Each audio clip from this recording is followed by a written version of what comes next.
baganda baffe ninawo akamangu wano kagenda mangu ninawo akamangu kagenda mangu wano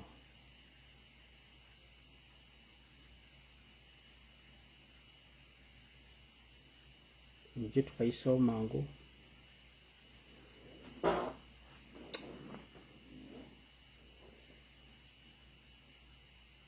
njagala muka sharing tukatambuze ku mitimbagano gyonna nja kukasevinga wano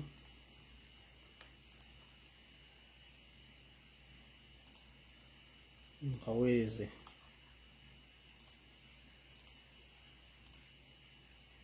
nja kukabaweereza wano nja kukatachingako nga kitaganga image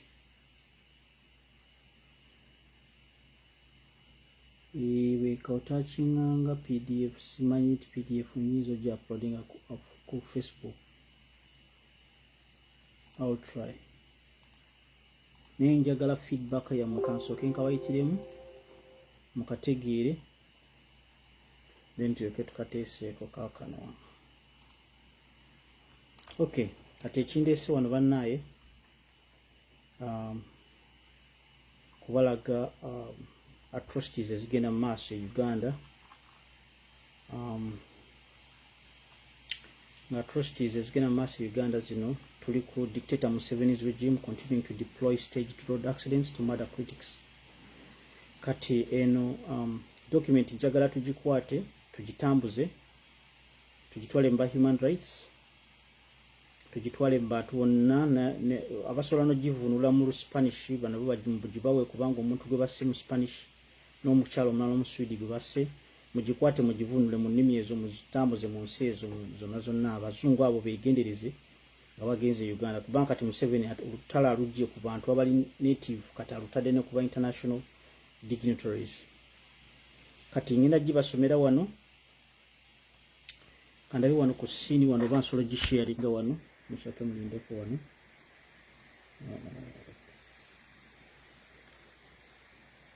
Ila kulaba wano bansolo gisharinga wano. Okay. So document yina egenda bweti. Dictator Museveni's regime has orchestrated and deployed multiple murder techniques to commit human rights violation, atrocities and genocide. The murder techniques include shoot to kill, torture to death, poison oppositions obtained from Russia and North Korea, and staging road accidents. The use of road accidents. Dictator Museveni's regime has deployed staged road accidents to murder political critics for many years. The regime uses this technique as a weapon of choice when murdering high-profile politicians and international dignitaries, as opposed to other murder techniques because it does not arouse the public and does not attract international community. So, eno technique eno ey'okutta abantu no accident Museveni ajagala nnyo kubanga amasasi go gakozinga attention kitegeera naye eno technique yo tekozinga attention okitegeera bagamba omuntu afudde bufi accident waliwo ne technique endala ey'obutwayi itambula ennyo eno technique ngifokasinzeeko nnyo kubanga ono omukyala yafiiridde ono omukyala yajja mu Uganda nga n'ensi endala ne CNN, BBC, DW eya Germany ezo Al Jazeera bonna badduseeyo. So bagamba munno mukabi ye munno ddala. See, this woman ono Sumy aina okufuuka hero oba mata mu Uganda. Era mbadde nsaba ekitebe kya NUP omukyalo ono mumukolerewo ku bantu abafiiridde ekibiina n'abantu ba Uganda omukyalo ono kwali. Abanupu mbadde nkyaba bamu recognizing omukyalo ono because she has sacrificed her life. Where other people aba CNN mukaseera ke tubaddemu konna ne ke tulimu kati tebalabikako. Museveni yaba compromising adda. CNN, BBC, they were all compromised and given money. So the staged road accidents are accomplished in two ways. The victims is killed by the impact in head-on-head collision. According to reliable sources, that was the technique used to murder the Swedish dignitary Gubaita Lindsburg, Eureka on Ginger Iganga Highway. That was on the 13th of 2020. Recently, 2022. So I have to change that. So oyo mchala gobaka tono mulalo mu Swedish. Technique jebako size and head-on-head collision. They get a trained pilot, trained driver, najja na ramming na akutira ddala. The second technique, some victims are first abducted, tortured, murdered, and the corpse is placed in the vehicle, then crushed by the truck. This driver, the driver in the large truck, is a trained state agent and vanishes from the scene. According to reliable sources, this was the technique used to murder the Spanish journalist Sumy on the 7th of March. So, document ejja kuba efaanana bw'eti. Munsonyiwa abali ku line wano. Document ejja kuba efaanana bw'eti. Yiiyaawo ngiyiseemu. Tugende ku second gundi wano, ku second yoyo mukyala era tugiyitemu yiiyo. So most large media broadcasting corporations such as CNN, BBC, DW, and Al Jazeera were compromised by the dictator Museveni not to cover atrocities and human rights violations in Uganda. Sumy has been one of the few foreign journalists who have covered atrocities during the pre- and post-2021 November presidential elections. Sumy's work has featured in most of the international media houses such as the New York Times, The Guardian, and The Washington Post. Sumy was particularly active in the run-up to and during the 2021 presidential campaigns, during which she extensively covered and reported much of the human rights violations that occurred in the 2021 presidential elections.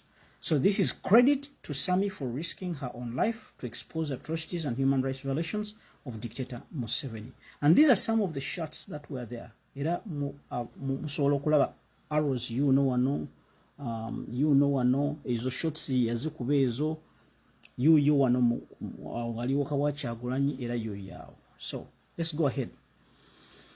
In the story published in The Observer, it was stated that Monday night, March 7th, 2020, photojournalist Sumy, along with her driver, were killed in a car accident. Sumy was 32 years old, Spanish-Mexican freelancer based in Kampala, Uganda.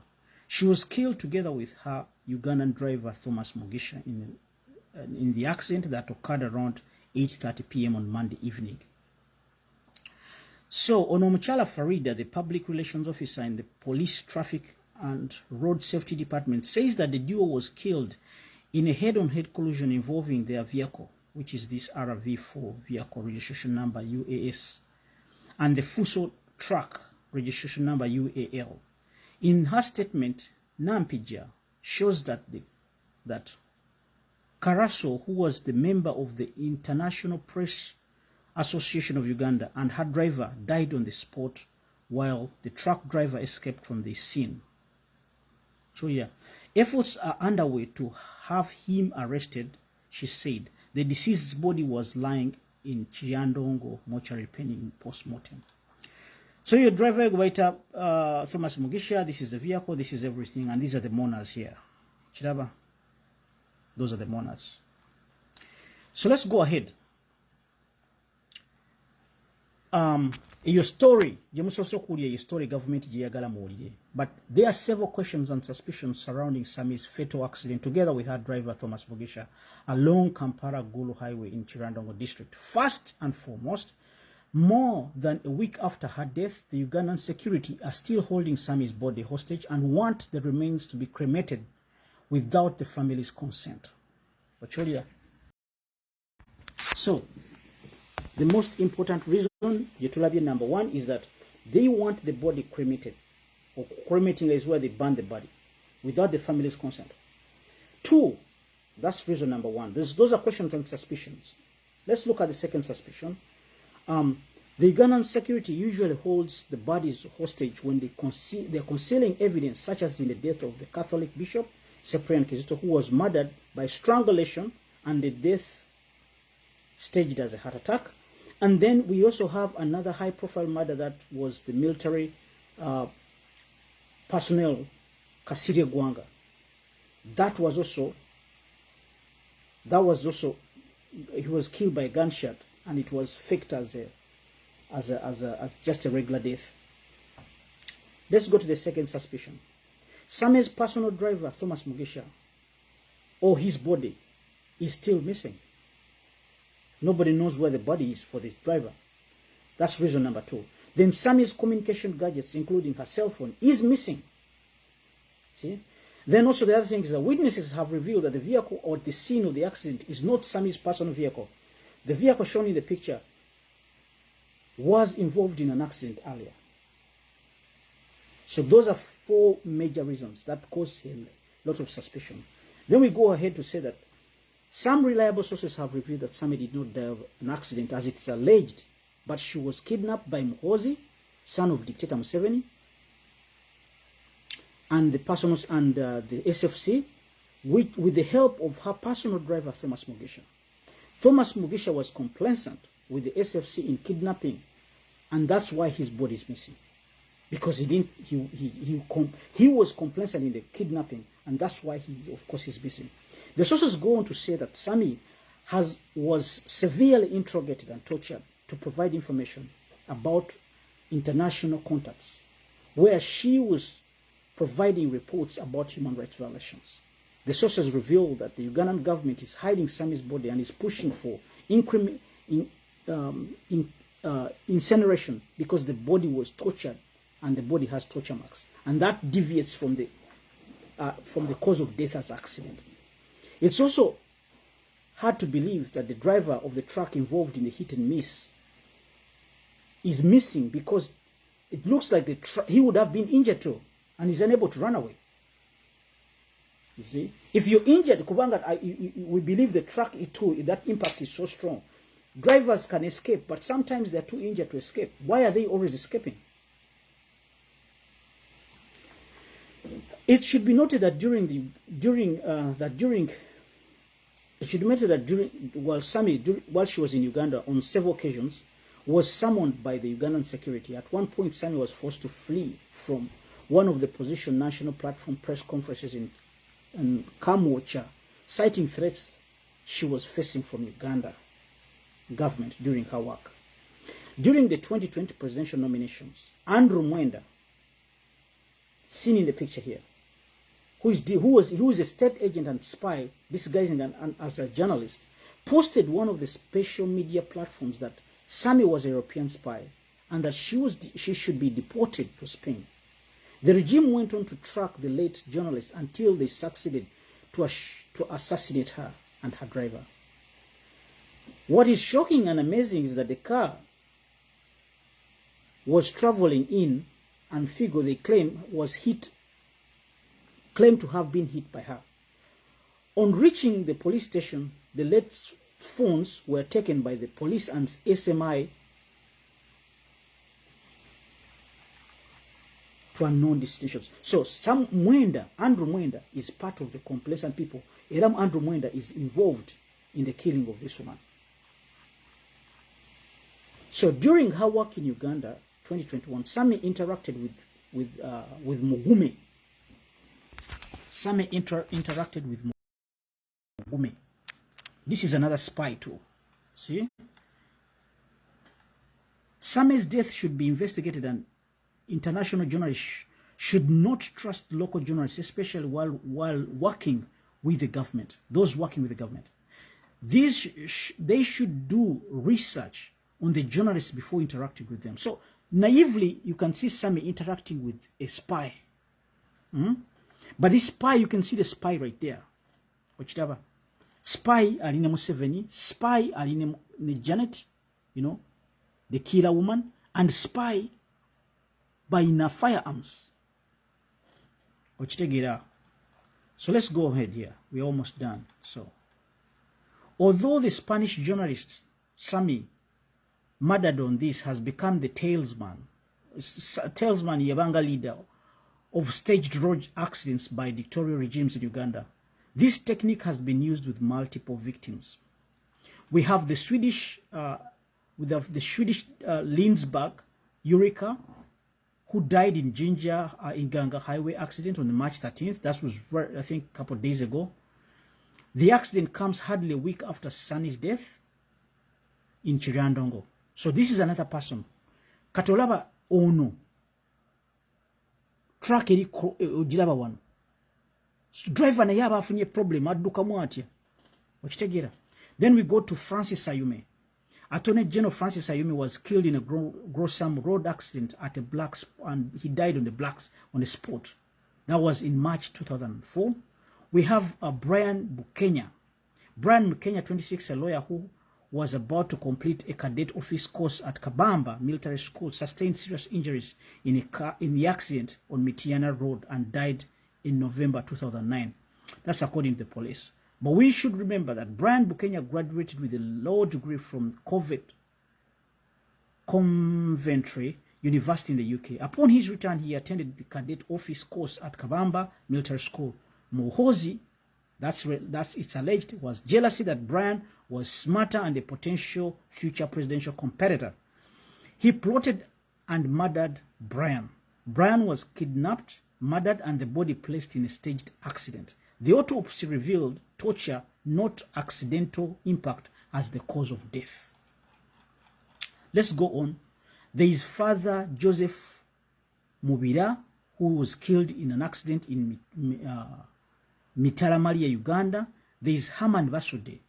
Herman Basude died in an accident while traveling to his parents' house in Masaka, south of Kampala, on June 1997. Herman Basude omukubaso okufa mu accident eziri staged.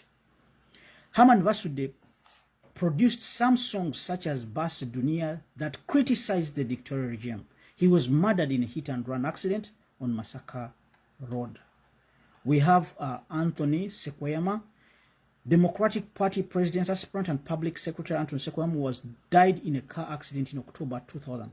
Former DP presidential aspirant and Party Secretary General and Human Rights Advocate Anthony Sekweyama was murdered in a staged car accident on Museveni's orders on October 1st, 2000. Sekweyama was murdered because he had categorized high-profile murders and atrocities committed by Museveni's NRM in the northern Uganda. Museveni considered Sekweyama a big threat in his 2021 presidential elections as a member of the Democratic Party, and in the diaspora had thrown his weight behind Sekweyama. Adding to the big number of local-based Ugandans for the party's presidency, Sekweyama 55 was a threat to Museveni's presidency. On Sunday at around 2:30 p.m. near his home in Kakungube, Nasangi, along the Kampala-Masaka highway, Sekweyama died in a staged car crash. Sekweyama's Toyota Mark II plate number that was rammed by a huge Fuso Isuzu truck, and the plate numbers are there, leaving the presidential aspirant dead on the spot. The government, as usual, promised to carry out an investigation, but no reports were ever given to date. Then we have Susan Namaganda. Susan Namaganda, Bukuma Simbi woman MP, died in a car accident in 2015. So, chenjagala okubagamba wano.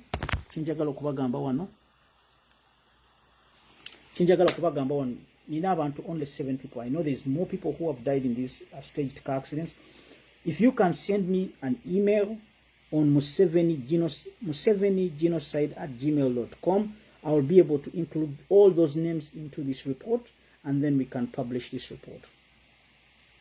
So, chenjagala okubagamba nti a lot staged car accidents ne poison is another technique Museveni jakoso okutta abantu. So you have to be very vigilant and very careful. Very vigilant. Muji document yeno, once you send me the information, mumpereze ku musevenigenocide@gmail.com. Bana amanya gano genfunye gano nga solistinze mbantu. Mubademu abantu nga basatu bembadde manyi nga Sekweyama ne abamu nababuuziza ne babambulira abamu mbadde mbamanyi ne muina abantu bangi nyo bemanyi abaziba from accidents. You have a lot more people. Kati wandika kantu katono nyo, you know, very small thing. I'll just throw it here, and then we shall take this document, we shall upload it on the website dictator7.com. We shall publish it and send it around and give it to the people, so that people are careful when they come to Uganda. And another thing is they should stay away from Uganda. So that at the moment Dictator Museveni ngachali kone mutabani we, we have to tell the world what this man is doing. We have to tell the man what this man is doing. So first and foremost, mumpereza amanya ge mumanyi ngenda kubawa up to lero. Today is onozili saa mukaaga ogwekiro ku Thursday, so Friday, Saturday, Sunday. We shall publish it Monday. Ngenda bawe naku satu bwe mbate mumpereza kintu abampereza binjo kuteekamu tugende n'ebyo. So ono mukazi is the talesman ono. Sumy is the talesman. Alinga icon. Naye abantu bangi babadde bafa. Tujja mukosanga talesman. Talesman bw'olaba team kati nga Manchester United. Ronaldo is talesman, a leader. You know, icon.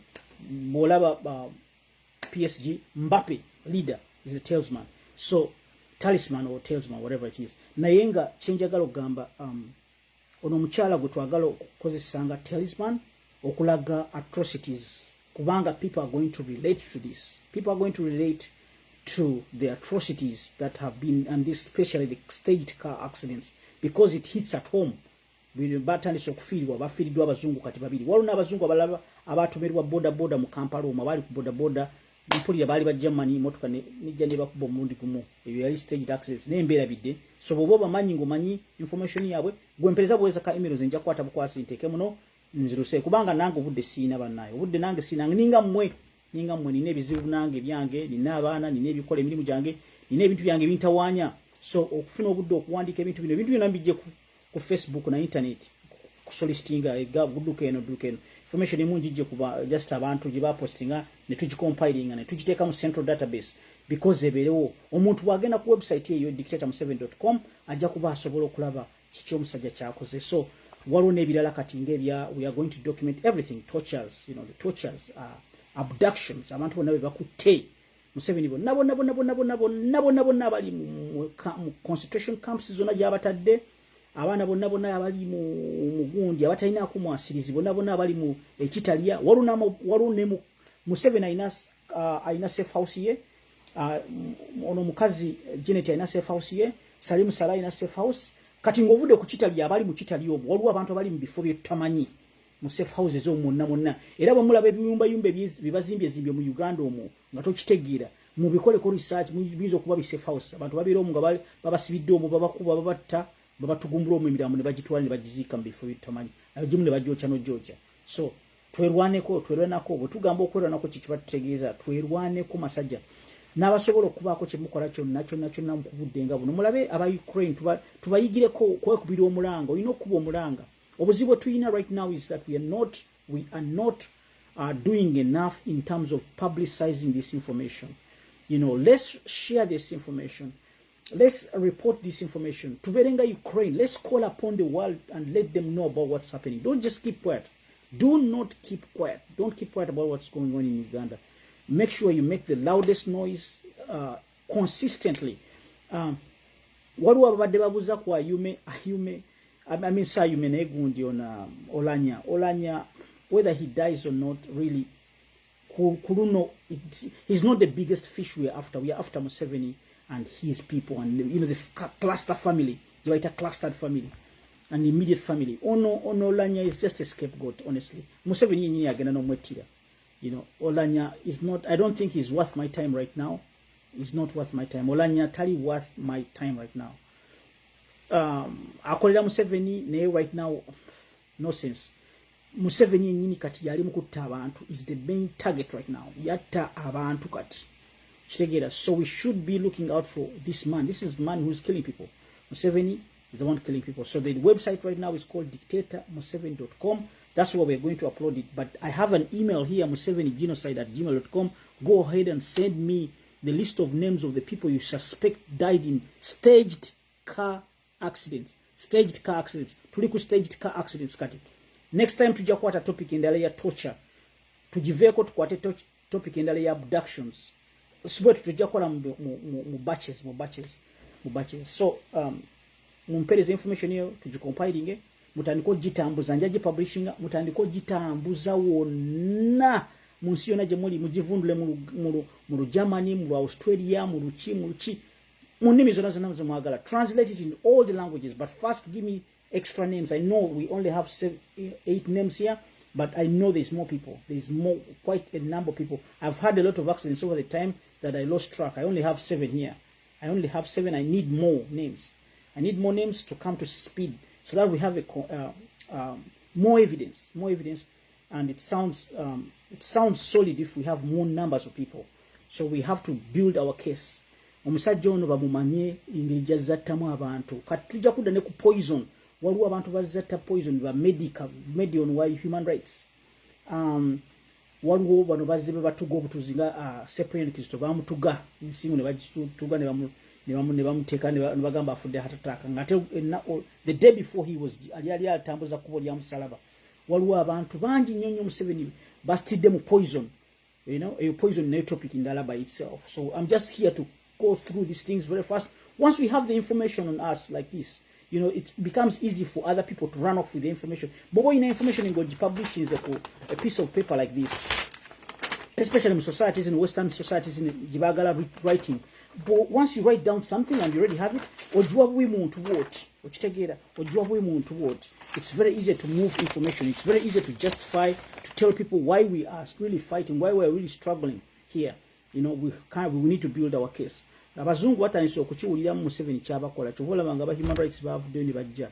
You know, lwaki badde bajja ennaku ezo emabega keyi. Badde batta abantu bangi bakuba abaana emimwa gyonna bamba batta babasuddeyo emirambo bagisuddeyo badde bajja kati bakutte ku bazungu babiri babasse kati bazzi kitegeera. So let's use this as an opportunity to market this issue. Temwebaka bino ebintu si byakwebaka. You know, kunga temwebaka mu kintu temwabakira mu kintu temwebaka. You know, amanya mugampereze nze nga compiling tugasindike tugenda gawereza wonna. Nga sina mala budde kati sina bamalira budde waliyo abafeera abamu abatambuliza ku Facebook wano basaba friend request ne batandika okusaba sente. So kambalageko bakola friend request batandika okusaba sente ate sente ngeri gye basabamu za yabuyaye nnyo.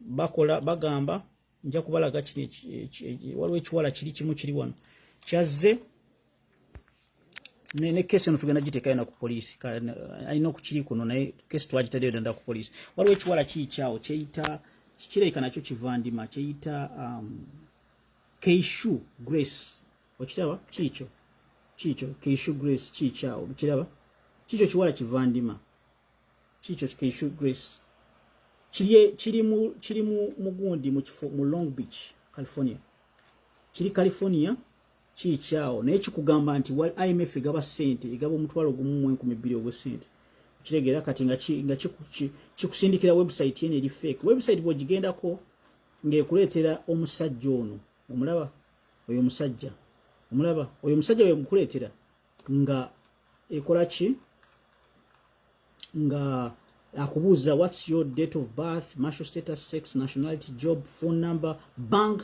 name, email, monthly income, nekubuuza oba renting, nekubuuza information eyo yonna, nakubuuza private, oyagala sente za private, oyagala za business, you know, nabuuza all that personal information. So there's two things. Nagenze ku website y'omuwala ono, omuwala bamuyita nkanji balage wano. Kubanga akusaba friend request, ajanga akusaba friend request. Bamala okujjanga akusaba friend request ng'omwafu you know abantu abamu bakkiriza then ogenda okulaba nga mufere ng'atandika kusaba sente era yuno kwali yuyo kwali omulaba yuyo kwali mufere mumwegendereze nnyo yuyo omuwala yuyo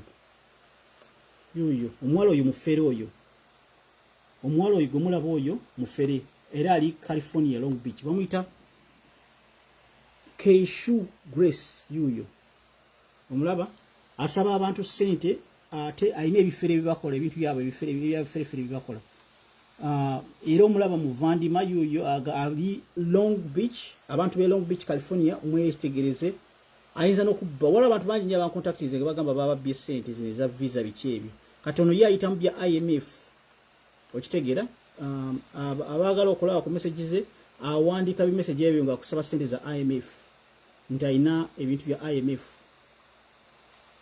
abamumanyi yuyo omuwala yuyo omuwala Keishu Grace yuyo kati ono kye tugenda okukola tuminako obujulizi tugenda kumukola ki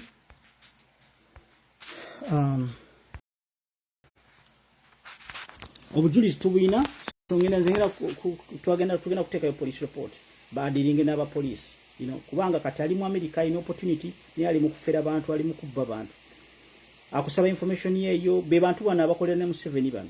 Either these two things, either mubbi nga balina ekintu kya babba sente z'abantu bakulimba nti bagenda kufunira sente n'obaweleza sente ne bakubba, oba nga bakolera Museveni kubanga bayagala kusaba personal information yo, banka, manya go, gyozaalibwa byonna abikusaba byonna nga bola abisabye wano nga ayagala kukumanya gyoli gyobeera. So mwegendereze ekintu ekyo njagadde nkibagambe kubanga ne Sumy ndabye omukazi ono namawulire ono Sumy yagende Uganda n'atandika n'okuinteractinga ne bannamawulire abafere nga akavuka kali kebalaze kali akavandima, you know, na interactinga n'abavandima abo okitegeera nga tabamanyi. Era oyo omukyala yali supposed kubeera wonde abantu aba people power Uganda eyo mulekerawo okubeera aba njagala mubeere bakyagacha bwe mulaba omuntu omwe nga zo bakolera ngoyo temugeza mumuwonige mugambe, you know what, ebintu bya wano bya diri different. Bano bannamawulire abali wana bali bakolera Museveni okitegeera bandi badde bamuwoninga bamugamba kubanga ebintu ebimu sebino bivudde mu kubeera nga balagajjavu okitegeera. So abantu bafa aba people power bali bwe mutu abantu abazo tuyamba mukyala ngoyo yali yali azze kutufiririra, you know, abalala bonna aba CNN, BBC, Al Jazeera bonna mwabalabanga tebaliyo Uganda, bonna Museveni yabagulirira era bali ku musaala era walidekera okubasasula ojja kulanga bakumyunga bali mu Uganda omunga bamuwa obuzibu kati bafuuka ba mafia. Ezo CNN zemulaba, BBC, Al Jazeera zabafuuka ba mafia batuuka ekyene bamutemera omutema ne bamutugamba ojja tuwa $1 million 10 buli mwaka tuleme kulabikako mu Uganda. Uganda ebirenga ensi ennungi ennyo, so publicity ya Uganda ereme kwononeka. Naye bw'alekerawo okubasasula ssente ezo buli mwaka nga balabika nga bajjanga beekwasa ku kamera nga bamutiisatiisa nti tugenda gafulumya ng'atya kubanga balina visibility, balina coverage nene okitegeera. Buli muntu yena abagenda okulaba ekiri Uganda.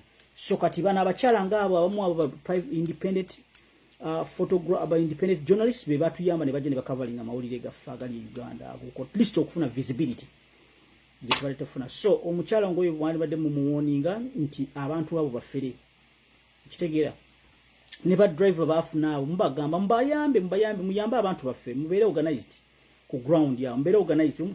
Temukiriza mukyala ngoyo kujja aba muntu ngoyo kujja agenda akolera aba serving ate ne mumuleka nabeera n'omuntu omuvandima. Mumugambe nti omuntu goli naye omuvandima. So ono muwala mubalaza omuyaye mbagambe musindikire messages ez'abantu bonna Museveni bazatta mu gundi mu staged car accidents. Amanya gemba wadde already agange gemba wadde gali minus that temumpaago kubanga already agonga ina. So mugene mumpa amanya gamwe abantu bonna bazze wala bafather banji benawulira abafe Masaka awo waliwo abantu abazze bafa mu accident mbintu ebitategeereka. Museveni yali yatandika dde okutta abantu ng'abantu tebakitegeera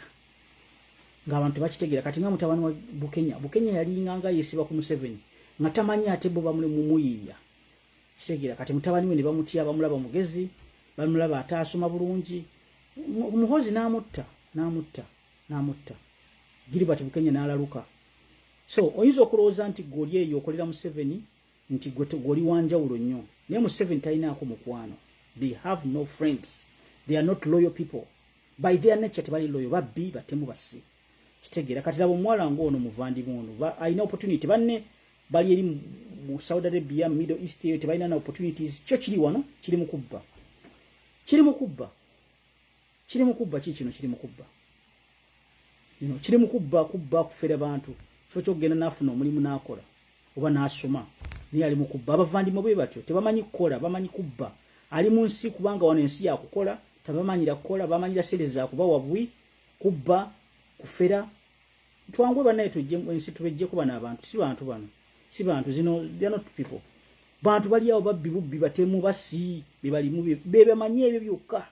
So busajja bamalira budde people power, our power. Mutambuze video eno mumpa amanya ago then publishing ekintu kino mukitambuze tutambuze ebintu bino byebinako amakulu kubanga buno obuntu ebintu byolanya. Who cares about Olanya? Honestly, in America here, who cares about Olanya oba afe is not the first. Omuntu akolera Museveni ayume yafa abantu abasajja bonna Museveni azaba atta bonna bagundi bano ono siyasa yakolera Museveni naye Kasirye Gonga yakolera Museveni n'amutta, Abiriga yakolera Museveni n'amutta. So what's new? Boba mukolede nafa. Don't waste time ku Olanya. Mpulidde abadde bankubira amasimu wano nga bambuza Olanya doesn't matter to us. Oba afe doesn't matter. Oba jabere. If you can find where he is, it's okay to go demonstrate. Nenze njagala kuteeka amanyi, put my I put my money where I get more, more reward on investment. Obudde wange mbumalira ku kintu kino ekyomukyala ngono kubanga omuntu azotuyamba. She needs to be a hero in Uganda kugundi wali ku people power kubanga he is the person who sacrificed themselves, not a Ugandan but a Spanish photo gundi ono gundi freelancer najja mu Uganda to sacrifice her own self for just to show the human rights violations. Abalabo nanga bagani the BBC CNN zona zili compromised. So people power, our power. Church banaye.